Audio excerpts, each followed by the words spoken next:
Sebenarnya dosa itu tidak bisa dihapuskan oleh darah binatang, tapi itu hanya satu lambang supaya bisa menyatakan bahwa ini loh nanti akan datang satu perjanjian yang baru, yang lebih sempurna.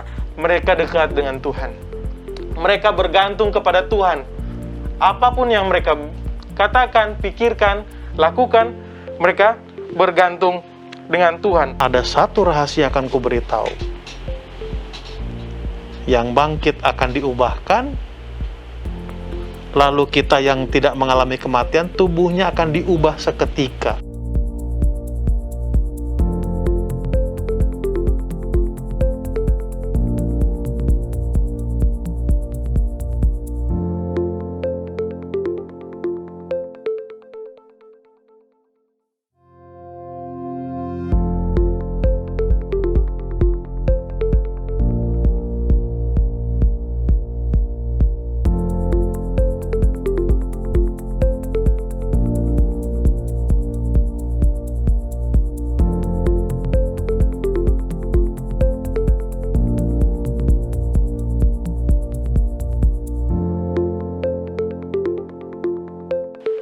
Shalom sahabat muda Hope Channel Indonesia di mana saja Anda berada. Kita bertemu kembali dalam program Diskusi Sekolah Sabat. Sebuah diskusi pembelajaran Alkitab yang sepanjang triwulan kedua tahun 2021 membahas mengenai janji, perjanjian kekal Allah. Dan saat ini kita sudah masuk di pelajaran ke-11 dengan judul Bait Suci Perjanjian Baru. Di studio sudah hadir seorang sahabat yang akan menemani kita berdiskusi, dan seperti biasa dia akan memperkenalkan diri, nama, dari mana, dan pertanyaan untuk kali ini adalah pernah nggak sih punya saudara atau teman kenalan yang kembar? Oke, silakan. Oke, shalom Kak Yola Pendeta. Jadi perkenalkan, nama saya Jesli Tegina. Saya sekarang melayani masih di bawah Departemen Adventist Mission atau Misi Global Mission Conference DKI Jakarta. Kalau untuk pertanyaan tadi kembar, teman-teman saya waktu SMA, waktu kuliah, banyak yang kembar. Kalau nggak salah paling kurang sampai saat ini udah 3 atau 4 orang yang kembar saya temui. Tapi yang uniknya sekarang, di rumah tempat tinggal saya ada adik saya kembar.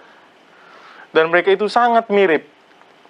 Dan kebanyakan sampai-sampai guru mereka masih SMA, di sekolah, susah membedain mana yang satu dan mana yang lainnya. Itu dia. Oke. Saking miripnya. Terima kasih. Jadi benar-benar mirip ya. Kalau kamu bisa bedain nggak? Oh, saya nanti bisa bedain karena udah sama mereka udah lama. Udah 2 bulan, 3 bulan. Oh, ada di sini perbedaannya. Tapi sangat-sangat tipis. Kalau mereka pun dipisah, saya bingung mana yang kakak atau yang adik. Gitu. Oke, baik, terima kasih Jesli sudah berbagi cerita dengan kita. Nah, kita juga sudah bersama dengan narasumber kita, Pendeta David Panjaitan, Direktur Komunikasi Uni Indonesia Kawasan Barat. Shalom Pak Pendeta. Shalom Yola, Jesli dan pemirsa di mana Anda berada. Nah, kalau Pendeta, ada yang kenalannya temannya kembar? Ada dulu teman satu kelas di SMP. SMA pisah, lalu kuliah ketemu lagi sama-sama. Bisa bedain Pendeta? Terus terang nggak bisa. Lalu nggak pengen juga cari tahu karena memusingkan gitu loh, bukan memusingkan. Jadi saya pribadi nggak tahu teman-teman yang lain. Sebut aja nama satu namanya, pasti ngelihat oh berarti inilah dia itu gitu. Oke, baik. Tapi setelah kuliah baru kami bisa bedakan. Bukan dari ciri-cirinya tapi dari jurusannya. Satu jurusan perawat, satu jurusan ekonomi kalau saya tidak salah. Hanya beda-beda jurusan. Lalu menikahnya juga tentu sudah pasti dengan yang berbeda ya. Bisa kami pisahkan. Oke, baik, terima kasih Pak Pendeta. Kita akan mulai diskusi kita untuk ayat hafalan dan doa akan dibawakan oleh Jesli. Oke, ayat inti kita terdapat dalam Ibrani pasalnya yang ke-9, ayatnya yang ke-15. Demikian. Karena itu, ia adalah pengantara dari suatu perjanjian yang baru, supaya mereka yang telah terpanggil dapat menerima bagian yang kekal yang dijanjikan. Mari kita satu dalam doa. Ya Allah, Bapa kekal yang bertahta dalam kerajaan surga, segala puji dan syukur kami persembahkan kepadamu, Khalik pencipta kami. Dikuduskanlah namamu Bapa. Terima kasih atas karunia Tuhan, kasih Tuhan kepada kami, sehingga kami boleh berkumpul bersama-sama, mempelajari firman-Mu melalui diskusi sekolah sahabat ini Tuhan. Kiranya Tuhan turunkan kepada kami kuasa Roh Kudus, memenuhi hati dan pikiran kami, sehingga kami boleh belajar bagaimana kasih Tuhan, perjanjian Tuhan yang tetap nyata dalam kehidupan kami. Terima kasih Tuhan. Kiranya Tuhan mendengar dan menjawab doa ini sesuai dengan kebutuhan kami. Karena kami telah berdoa hanya dalam nama Tuhan Yesus Kristus, yang adalah Tuhan dan Juru Selamat kami yang hidup. Amin. Amin. Terima kasih, Jesli.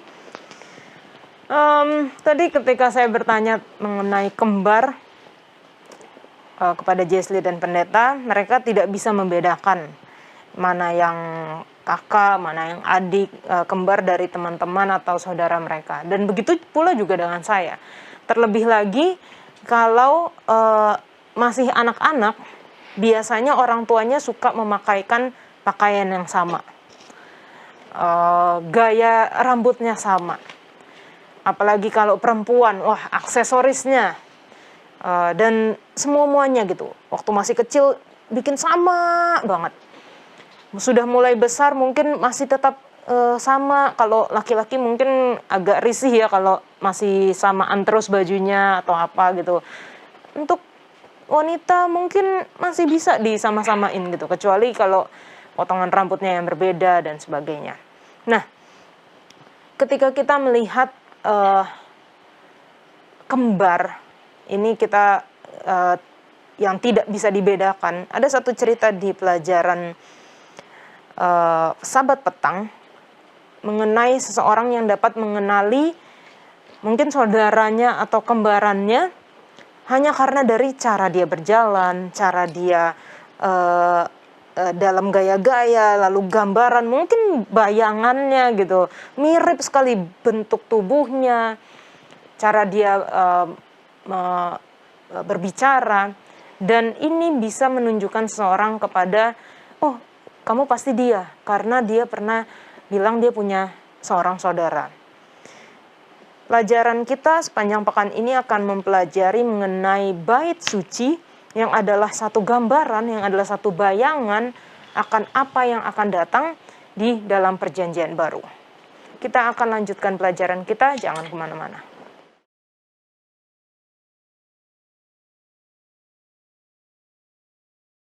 Kita akan masuk di pelajaran pertama kita, pelajaran hari Minggu. Silahkan, Jesli. Oke, terima kasih Kak Yola. Pelajaran hari Minggu kita sangat menarik ya. Bicara mengenai hubungan-hubungan yang menjadi judul pembahasan kita. Dan kita pertama dihadapkan pada Imamat 26. Tuhan katakan demikian. Imamat 26, ayatnya yang ke-11 dan 12. Aku akan menempatkan kemah suciku di tengah-tengahmu, dan hatiku tidak akan muak melihat kamu.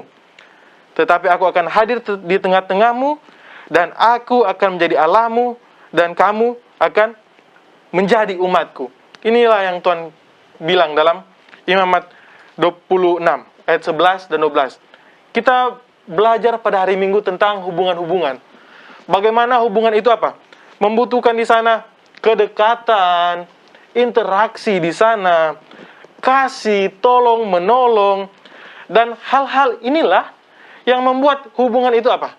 Lebih dekat, lebih dekat lagi, lebih intim, lebih berjuang bersama-sama. Dan inilah, dalam perjanjian lama dan perjanjian baru, Tuhan ingin agar umat-umatnya memiliki hubungan yang demikian. Mereka dekat dengan Tuhan. Mereka bergantung kepada Tuhan. Apapun yang mereka katakan, pikirkan, lakukan, mereka bergantung dengan Tuhan. Tetapi hubungan ini apa? Mulai rusak karena dosa. Tetapi Tuhan katakan, Tuhan apa? Tuhan ingin menempatkan kemah sucinya di tengah-tengah bangsa ini. Dan juga dalam Keluaran 25, ayat 8, demikian berkata, mereka harus membuat tempat kudus bagiku supaya aku akan diam di tengah-tengah mereka. Ini yang Tuhan perintahkan kepada bangsa Israel saat itu. Karena kalau kita belajar lebih lanjut, kemah kudus ini merupakan lambang atau hadirnya kuasa Tuhan, penyertaan Tuhan, kehadiran Tuhan di tengah-tengah bangsa ini. Sehingga inilah Tuhan katakan, karena ketika mereka membuat ini, apa di sana? Hubungan mereka dengan Tuhan jadi lebih dekat, penuh kasih, dan juga akan dibahas di selanjutnya, bait ini merupakan sebuah lambang bagaimana ada penebusan di sana, korban di sana, merupakan lambang yang akan selanjutnya kita bahas. Oke, Kak Yola, ada lagi? Oke. Kalau kita lihat di pelajaran hari Minggu itu, berarti mulai dari perjanjian lama sekalipun, di Keluaran 25:8 dikatakan kamu harus membuat satu tempat kudus supaya aku akan diam di tengah-tengah kamu gitu ya. Itu kelihatan memang bahwa Tuhan mencari satu hubungan yang dekat dengan umatnya. Tuhan ingin diam bersama-sama dengan umatnya di dalam bentuk bait kudus itu. Dan ketika kita melihat di perjanjian baru yang dikatakan bahwa seorang anak akan lahir bagimu, dia akan dinamakan Immanuel, Allah menyertai kamu, itu adalah satu istilahnya satu gambaran waktu di perjanjian lama. Kemah suci itu artinya Allah diam di tengah-tengah kamu, dan ini Yesus datang, Allah menyertai kamu. Jadi ini satu bayangan dan yang benar-benar datang gitu. Gimana menurut Pak Pendeta? Ya. Iya doang. Kenapa saya katakan iya? Itu judul khotbah saya tahun 95 dulu. Waduh, Pendeta masih ingat ya? Masih ingat. Judulnya adalah Immanuel. Jadi judul pembahasan khotbah saya itu membahas sejak kapankah Immanuel itu ada, lalu dilambangkan apa Immanuel itu, lalu berapa kali kata Immanuel muncul di Alkitab. Kalau saya tidak salah ingat itu 3 kali, di buku Yesaya 2 kali, lalu Matius, lalu di Kejadian Immanuel, karena Allah beserta dengan Adam dan Hawa langsung, tapi terputus hubungan. Gantinya adalah korban mesbah, lalu mesbah itu disempurnakan dalam bentuk Ka'bah. Nah, mesbah Ka'bah ini wujudnya adalah siapa? Yesus Kristus. Lalu Yesus kan tidak ada, gantinya adalah apa? Roh Kudus, Yohanes pasal 14 itu. Jadi makanya saya bilang iya, karena itu saya punya khotbah tahun 95-96 kira-kira begitu. Nah, saya hanya mau mengambil ilustrasi saja. Sulit rasanya kita mengadakan perjanjian kalau tidak ada hubungan. Nggak bisa lah. Contoh, saya tadi pikir apa ya contoh. Sekarang kan lagi musim ini nih, belanja-belanja online. Ada orang yang jualan online, COD ya istilahnya ya, cash on delivery. Ketemuan di mana deh, kan gitu. Lalu, nah pada waktu kita mau bertemu dengan penjual, kita pembeli, kan ada orang bertanya, mau kemana? Mau ke sana, mau ngapain? Mau ketemu seseorang, ada hubungan apa? Oh, kami ada hubungan bisnis. Bisnisnya apa? Jual beli. Itu sebuah hubungan, makanya janjian untuk ketemu. Sulit dimengerti rasanya kalau mau kemana, ke sana, ngapain? Mau ketemu seseorang, ada hubungan apa? Nggak ada hubungan apa-apa. Ya ngapain juga, apa juga alasannya mau ketemu kalau memang tidak ada apa hubungan. Nah, itulah yang dimaksud dari pelajaran hari Minggu ini. Hubungan itu harus ada agar ada perjanjian. Nah, bukti Allah itu mempunyai hubungan dengan bangsa Israel, dia ada di sana. Dia ada di sana. Ya. Lalu, seperti yang Jola tadi katakan, perjanjian lama itu yang kita bicarakan adalah tabernakel, lalu perjanjian baru, wujud daripada tabernakel ini sendiri adalah siapa? Yesus Kristus. Nah, biasanya kalau orang sudah putus hubungan kan jauh-jauh. Nanti dilanjutkan lagi oleh Oke, baik. Terima kasih Pak Pendeta. Kita akan lanjutkan pelajaran kita. Jangan kemana-mana.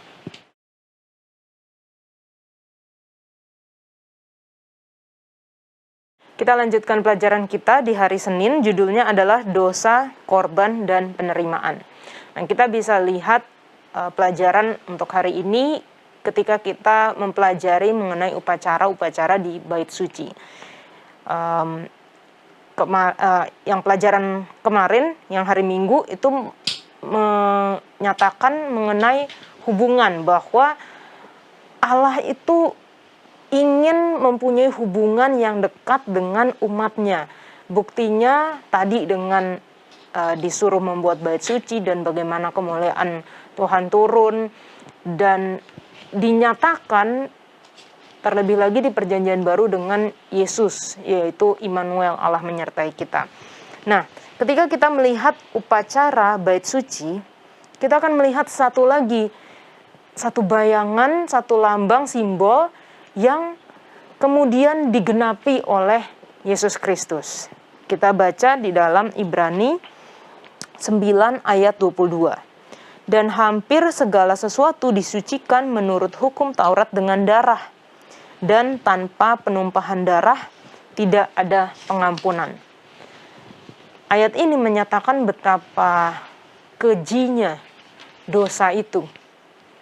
Ketika Adam dan Hawa mereka melakukan dosa, yaitu dosa adalah pelanggaran hukum Allah, mereka melanggar apa yang Allah suruhkan kepada mereka, harus ada penumpahan darah. Walaupun tidak disebutkan bahwa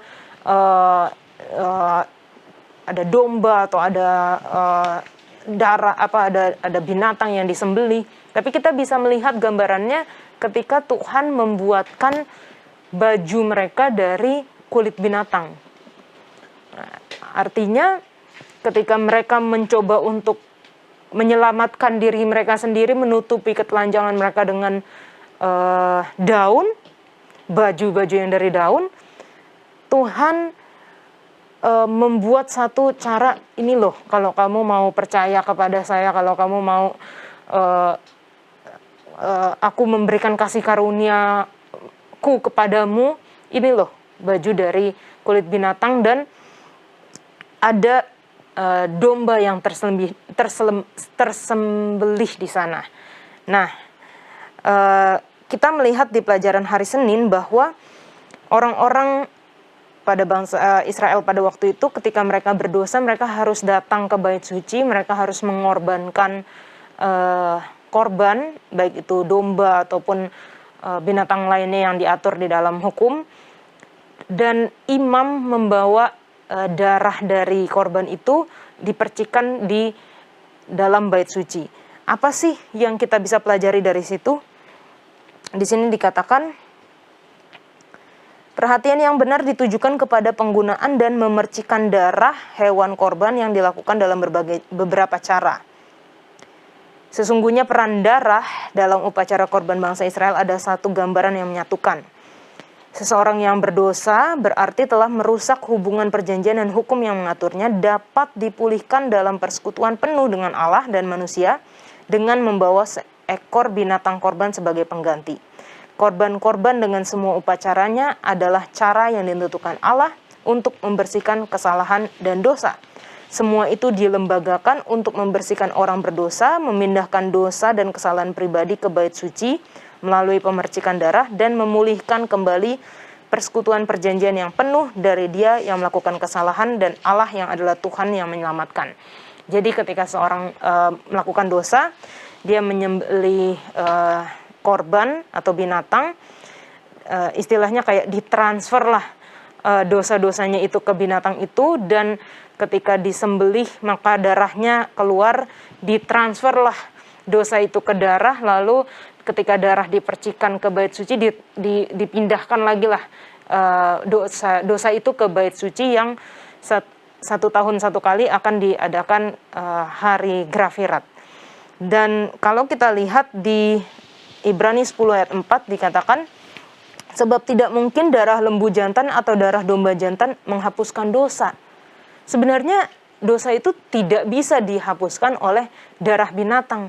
Tapi itu hanya satu lambang supaya bisa menyatakan bahwa ini loh nanti akan datang satu perjanjian yang baru, yang lebih sempurna. Korban yang satu kali, yaitu Yesus Kristus untuk menghapus dosa-dosa manusia. Pendeta boleh tambahkan? Ya, jadi kalau kita mundur ke judul pelajaran satu pekan ini, yaitu Bait Suci Perjanjian Baru. Jadi yang dibicarakan bukan masalah bangunannya, seperti pekan lalu kita bicarakan kan, di sorga itu bangunan yang mana? Apakah bangunan zaman Musa atau zaman Salomo? Maka saya katakan, tidak usah masalahkan dengan bangunan, yang pasti sistemnya itu di dua bangunan ini sama dalam arti sama merujuk kepada pengorbanan siapa? Yesus Kristus. Nah, jadi Bait Suci Perjanjian Baru itu merujuk kepada siapa? Yesus Kristus. Nah, Yesus Kristus ini penggenapan dari apa yang ada di Perjanjian Lama, khususnya di Bait Suci itu.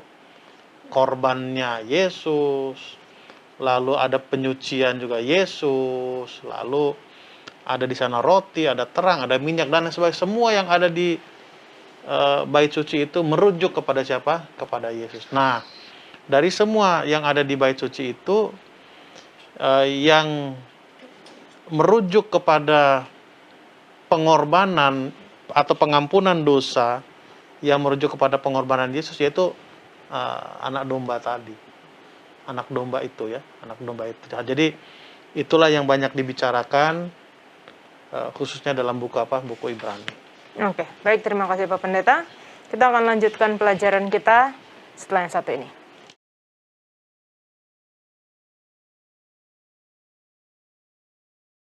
Kita lanjutkan pelajaran kita, pelajaran hari Selasa. Silahkan Pak Pendeta. Ya, seperti yang saya sampaikan tadi, bahwa semua merujuk kepada siapa? Yesus Kristus. Ini ditegaskan lagi di pelajaran hari Selasa di alinea pertama itu kan.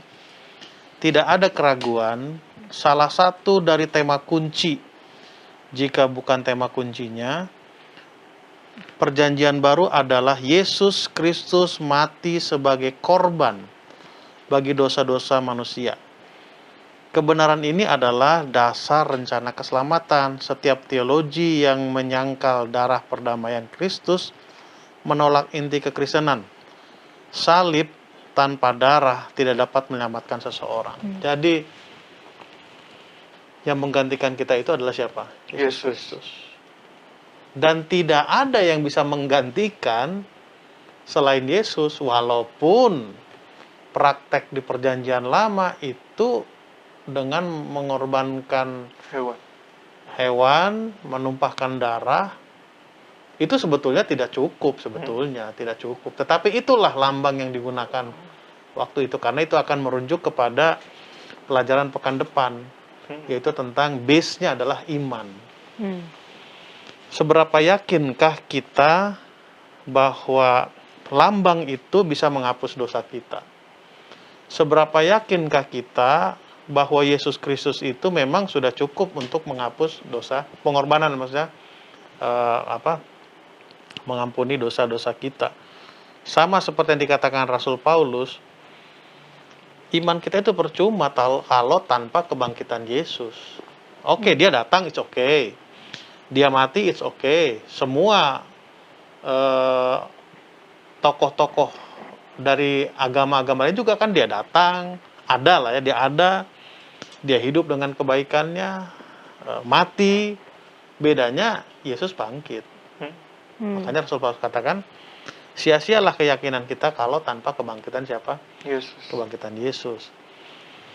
Nah, itu tadi, seberapa yakinkah kita dengan pengganti itu? Tidak gampang loh kita mempercaya pengganti. Kalau dalam dunia manajemen itu namanya pendelegasian. Itu tidak gampang. Lalu orang pun yang menerima kehadiran seseorang yang menggantikan itu tidak gampang juga. Kalau dalam dunia sepak bola, menjadi pemain pengganti itu tidak gampang. Iya kan? Mungkin saya sebutlah dulu yang sekarang lagi terkenal, yang paling terkenal adalah Lionel Messi, CR7. Kalau mereka digantikan oleh pemain cadangan, sekurang-kurangnya pemain cadangan itu harus menyamai pemain yang diganti sekurang-kurangnya. Kenapa saya katakan demikian? Karena kan pelajaran Sabat petang begitu. Sepertinya aku kenal deh dengan gerak-gerikmu. Kan gitu. Jadi peran pemain utama itu harus, bukan ya, kalau harus mungkin agak berat ya, setidak-tidaknya bisa diimbangi oleh pemain pengganti. Kalau dalam dunia teater ya, dunia film kan ada stuntman, pemeran pengganti. Sekurang-kurangnya gerakannya, mukanya itu harus mirip dengan pemain utama. Kira-kira itu Yola yang boleh saya sampaikan, sekaligus ilustrasi dari pelajaran hari Selasa ini. Oke, berarti seharusnya di Perjanjian Lama bangsa Israel itu diajarkan ya secara turun-temurun bahwa ketika mereka mengorbankan domba, itu bukan domba itu yang akan menyelamatkan, tetapi nanti loh akan datang Yesus Kristus. Dan itu yang hilang ketika waktu zaman Yesus, imam-imam, orang-orang Farisi, mereka mengadakan upacara-upacara tanpa tahu esensinya bahwa yang sudah datang ini loh, dan sudah datang. Dan itu hilang bukan waktu di zaman situ, Yola. Iya. Ingat waktu pelajaran Yeremia, perjanjian baru, perjanjian yang dibaharui. Ingat pelajaran beberapa pekan yang lalu. Jadi setelah bukan hanya setelah, sejak di perjalanan padang gurun, tiba di tanah Kanaan, masuk penawanan, masuk zaman Yesus, esensi dari lambang-lambang korban ini hilang. Makanya ingatkan pelajaran waktu itu perjanjian itu diperbaharui, lalu Tuhan akan memberikan hati, karena mereka melakukan tanpa hati. Mereka lakukan sekedar saja gitu. Ya, itulah yang sudah hilang. Jadi menambahkan keterangan Yola, bukan hanya di zaman, memang yang mencuat betul-betul itu zaman siapa? Zaman Yesus Kristus, orang Farisi, Saduki dan sebagainya. Mereka terlalu mengutamakan luarnya dibandingkan esensi yang sebenarnya. Oke, baik, terima kasih Pak Pendeta. Kita akan lanjutkan pelajaran kita, jangan kemana-mana.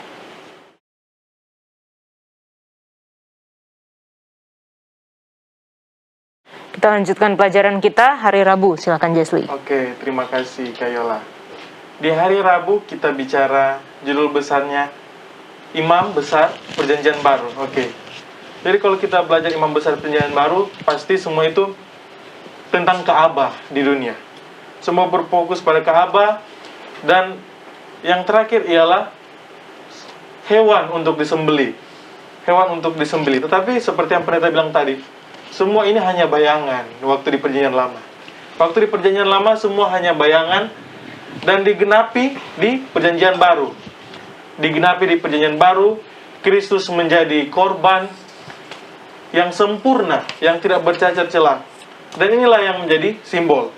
Tapi kalau kita lihat dalam Ibrani 8, Imam Besar Perjanjian Baru, ayat 1 dikatakan begini.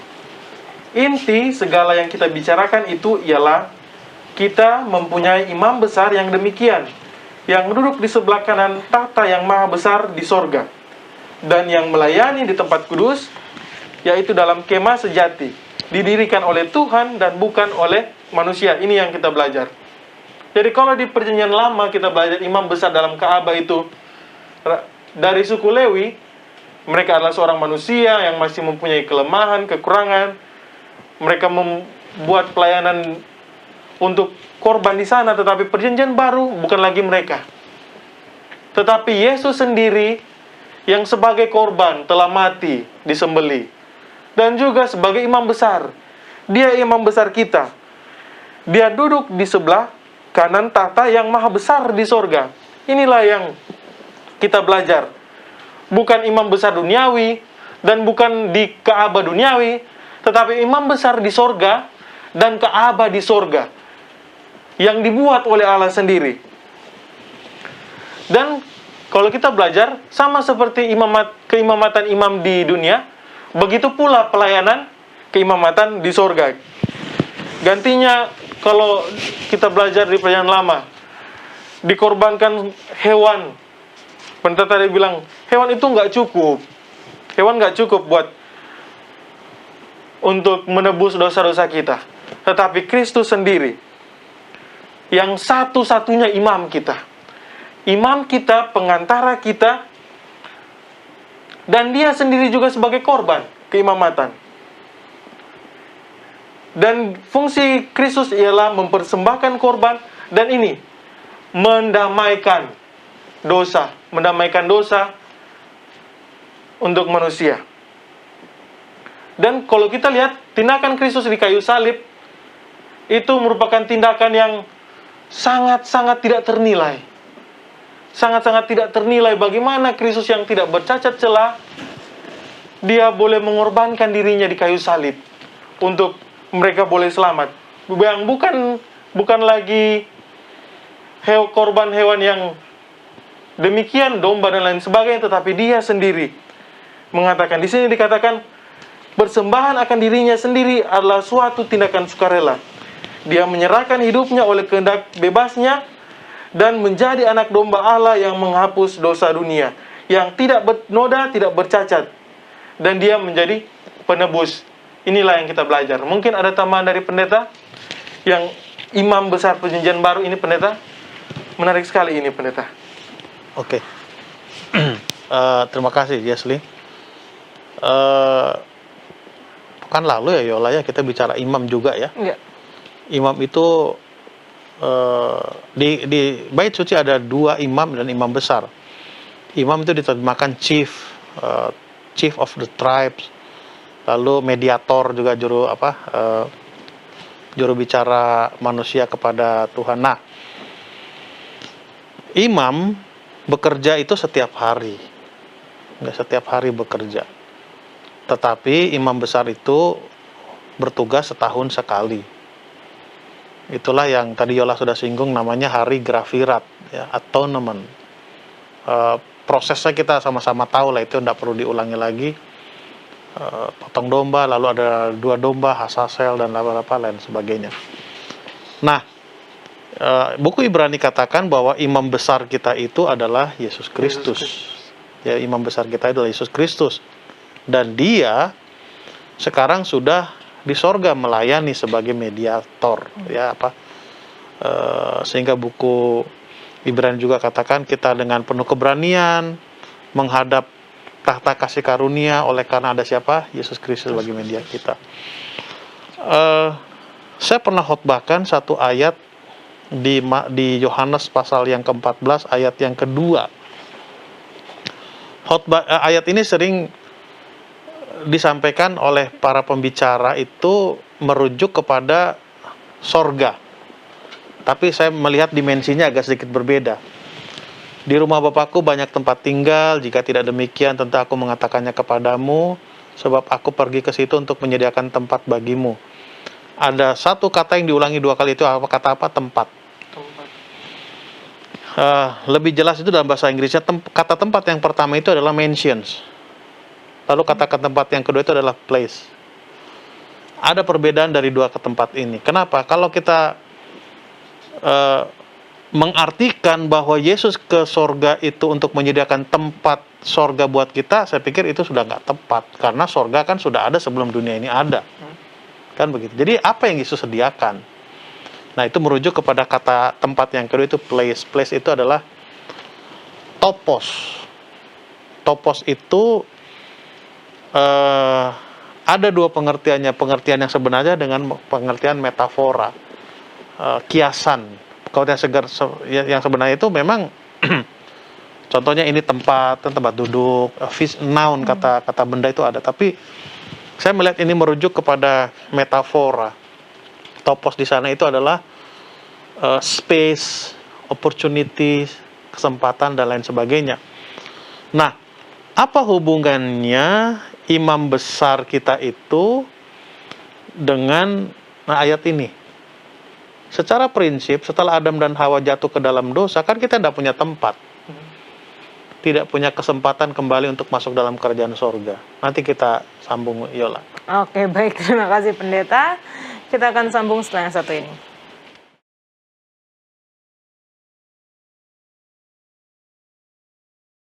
Kita lanjutkan lagi. Silakan, Pak Pendeta. Ya, setelah Adam dan Hawa jatuh ke dalam dosa, itu Kejadian pasal 3 ya. Kan manusia diusir. Memang sepintas lalu seolah-olah Allah itu kejam mengusir manusia. Sebab itu tindakan kasihnya Allah. Ya, kita sama-sama tahu supaya Adam dan Hawa yang berdosa itu tidak menyentuh buah al-hayat. Artinya supaya mereka tidak berdosa selama-lamanya. Dengan kata lain, sederhananya adalah kita tidak punya kesempatan lagi masuk sana. Nah, datanglah imam besar kita Yesus Kristus kan.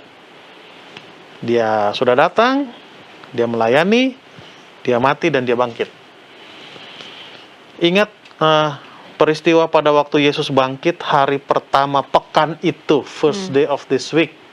Itu Sunday. Jadi pagi-pagi benar kan para wanita termasuk Maria ibu Yesus kan pergi ke kuburan. Jadi pada waktu mereka terkejut, bahagia, takut, bercampurlah di situ melihat sosok Yesus itu. Kan mau disentuh. Apa Yesus katakan? Jangan sentuh dulu. Aku belum pergi kemana? Surga. Ke sorga. Dia akan berada di bumi ini 40 hari lamanya kan. Makanya ada Pentakosta 50th hari ke-50. 40 hari di sini. Lalu 10 hari kemudian turun kecurahan Roh Kudus mereka. Untuk apa dia pergi ke sorga? Dia mau sampaikan kepada Allah Bapa bahwa tugasku itu sebagai pengganti mereka sudah selesai. Sudah cukuplah pengorbananku itu. Jadi orang-orang yang menerima aku sebagai juru selamatnya sudah punya kesempatan untuk masuk kerajaan sorga. Itulah sebagai imam besar itu. Karena kan penghubung kita hanya Yesus, tidak ada yang lain. Hanya dia yang menghubungkan kita dengan Yesus. Hanya Ka'bah lah yang bisa menghubungkan kita dengan Allah kita. Ka'bah itu adalah Yesus. Ya Yesus itulah yang menghubungkan kita dengan siapa? Dengan Allah. Oke. Nah, ini berhubungan dengan pelajaran hari Kamis, yaitu judulnya adalah pelayanan surgawi. Ketika tadi pendeta menjelaskan bahwa Yesus bangkit lalu naik ke surga untuk menyediakan tempat. Kita bisa melihat di sini bahwa sekarang Yesus ada di surga. Tapi lagi ngapain gitu ya?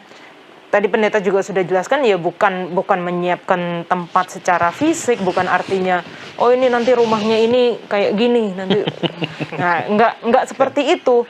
Tetapi kalau kita baca di dalam kitab Ibrani, kita dapat melihat gambaran bahwa Yesus di surga sedang melakukan pelayanan dalam bait suci. Walaupun kita tidak membahas bait suci secara fisik yang mana gitu, tetapi sistemnya sama, apa yang Yesus lakukan sama. Di sini alinea kedua pelajaran hari Kamis dikatakan, kita yang penuh dosa, manusia yang telah jatuh, kita akan terbakar dengan sinar kemuliaan Tuhan jika kita memandangnya sekarang. Kita bilang, Tuhan segeralah datang, atau kalau kita berdoa, Tuhan kami ingin melihat Engkau, kami ingin bersama-sama dengan Engkau. Tapi yang sebenar-benarnya adalah kalau beneran Tuhan datang sekarang gitu, kita tidak akan mampu untuk menahan kemuliaan dan kebenarannya karena dosa-dosa kita. Tetapi ketika Yesus datang, berarti kayak ada nih pelindungnya gitu. Ada yang melindungi kita, yang jadi shield-nya gitu. Kita akan mampu untuk datang kepada Bapa karena ada pengantara di tengah-tengah itu. Di sini juga dikatakan seseorang tidak peduli betapa jahatnya kita atau betapa terang-terangan kita telah melanggar hukum Tuhan yang suci, kita memiliki seseorang yang tampil di hadirat Allah untuk kita. kita memiliki perwakilan yang berdiri di hadapan Bapa untuk kita. Pikirkan betapa Kristus mengasihi, mengampuni, dan menerima ketika berada di atas dunia ini. Pribadi yang sama sekarang sedang mengantarai kita di surga. Ini saya mengimajinasikannya seperti satu pengadilan. Kalau kata pendeta, biasanya ini penghakiman, bukan penghukuman. Di mana penghakimannya itu judge-nya adalah Yesus, tetapi pengacara kita juga adalah Yesus gitu. Jadi kita punya seseorang yang mengantarai kita, dan harusnya kita senang gitu karena kita punya pengacara yang luar biasa gitu. Bahkan kalau misalnya pengacaranya, kalau di dunia nyata ya, pengacara deket sama atau kenal baik atau sahabatan sama hakim, itu pasti bisalah kita menang gitu. Ini pribadi yang sama gitu, bahwa Yesus adalah hakimnya, tapi dia juga yang menjadi pengacara kita, yang menjadi seorang yang mengantarai kita. Dan pelayanan surgawi ini merupakan satu kabar baik buat kita, karena kita bisa melihat Yesus melakukan tugas pelayanan di bait suci surgawi untuk menjadi pengantara kita, tetapi bukan seseorang yang tidak pernah merasakan apa yang kita lalui gitu. Yesus sendiri turun ke dunia dan telah merasakan dicobai, telah merasakan bahkan mungkin jauh daripada yang apa pernah kita rasakan ya. Yesus hidupnya itu bukan yang istilahnya kita bisa bilang hidup enak gitu, mewah kayak sekarang. Enggak. Yesus melayani kemana-mana, tidak punya rumah yang tetap. Yesus bahkan sering difitnah, sering dicoba untuk dibunuh, bahkan disiksa, dan akhirnya disalib. Itu saya aja belum pernah ngerasain kayak gitu.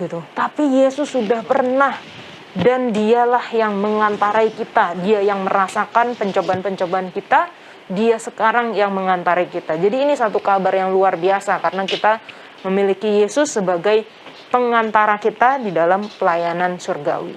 Kita akan lanjutkan pelajaran kita setelah yang satu ini.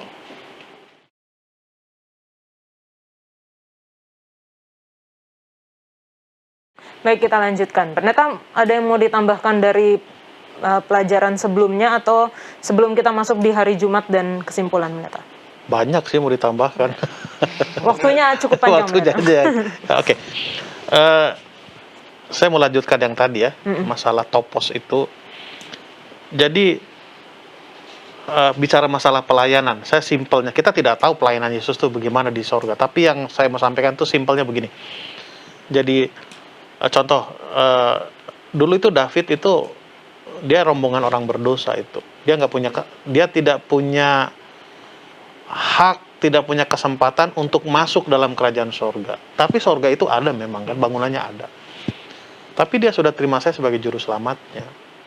Jadi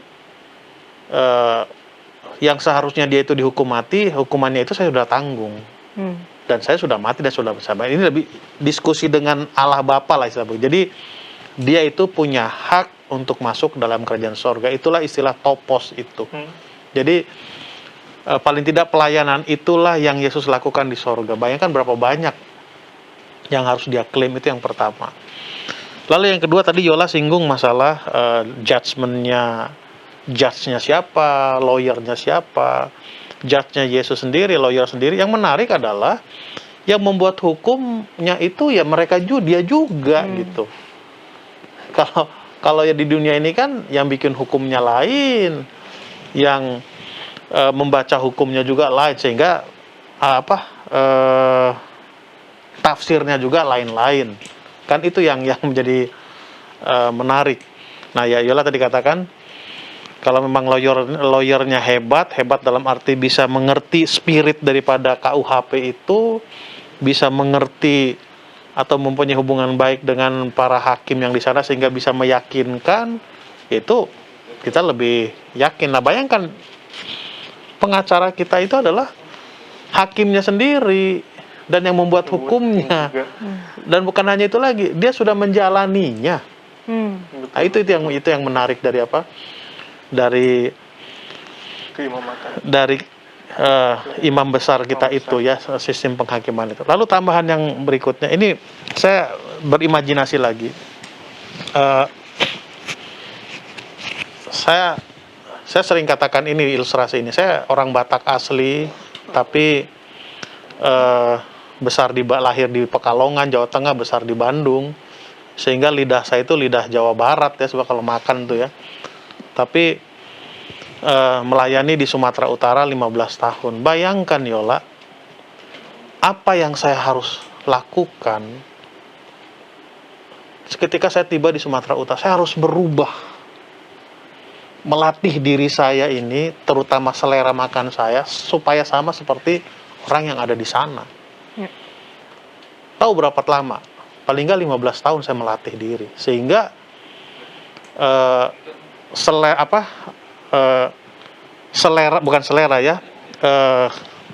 jenis makanan yang masuk ke mulut saya ini udah bisa bermacam-macam. Rasa Jawa bisa, rasa Sunda bisa, rasa Batak juga bisa. Mungkin Jesli dengan Yola mungkin tidak seperti itu. Ya, tidak seperti itu. Jadi untuk tiba di satu tempat atau untuk bisa menikmati kehidupan di satu tempat ada proses yang panjang.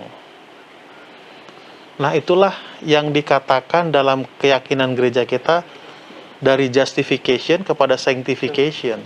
Penyucian itu prosesnya, kalau step to Christ katakan, itu berlangsung itu menit, detik gitu. Kan begitu. Nah, tadi Yola singgung masalah keberdosaan kita tidak sanggup menghadapi kesucian Yesus, kan gitu, kemahasucian. Saya selalu ilustrasikan seperti lilin dengan api dililin dengan kertas. Tujuan api ini ada kan bukan untuk membakar kertas. Tetapi kertas ini tidak sanggup menghadapi panasnya lilin ini, api yang ada di lilin itu. Nah, itulah yang dikatakan oleh Rasul Paulus. Ada satu rahasia akan kuberitahu. Yang bangkit akan diubahkan, lalu kita yang tidak mengalami kematian, tubuhnya akan diubah seketika. Lengkap kan? Bayangkan, sudah dilatih untuk hidup di sorga, tubuhnya diubahkan, agar kita tidak terbakar, menghadapi kesucian Allah itu. Hakimnya adalah Yesus, pengacaranya adalah Yesus, yang buat hukumnya adalah Yesus sendiri. Jadi apa yang kita takutkan sebetulnya? Nah, kata kuncinya adalah apa? Adalah iman kita. Itu kata kuncinya. Kata kuncinya adalah hubungan kita dengan siapa? Yesus. Dengan Yesus Kristus. Nah, problemnya adalah setan selalu memutar otaknya agar manusia ini bisa melupakan itu semua. Dengan apa? Dengan yang baik-baik, dengan yang baik tanda kutip, dengan yang menarik, yang indah, dan lain sebagainya. Sorry Yola, kepanjangan. Silakan Pendeta. Oke, kesimpulannya saya ambil kutipan dari hari Jumat.